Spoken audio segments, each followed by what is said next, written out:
اسلامی بھائیوں، آج ہم سیکھیں گے کہ صبح کے وقت کی دعا۔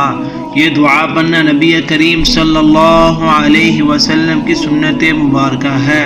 وہ دعا یہ ہے: اللہم اصبحنا واصبح الملک للہ والحمد للہ لا الہ الا اللہ وحدہ لا شریک لہ لہ الملک ولہ الحمد وَهُوَ عَلَى كُلِّ شَيْءٍ قدیر۔ اس دعا کا ترجمہ: یا اللہ، ہم نے صبح کی تمام بادشاہت تیرے لیے ہے اور تمام تعریفیں بھی تیرے لیے ہیں۔ اللہ تعالیٰ کے سوا کوئی معبود نہیں، وہ اکیلا ہے، اس کا کوئی شریک نہیں۔ ساری کی ساری بادشاہت تیرے لیے ہے اور سب تعریفیں بھی تیرے لیے ہیں۔ اللہ تعالیٰ ہر چیز پر قدرت رکھنے والا ہے۔ اللہ تعالیٰ مجھے اور آپ کو عمل کرنے کی توفیق عطا فرمائے۔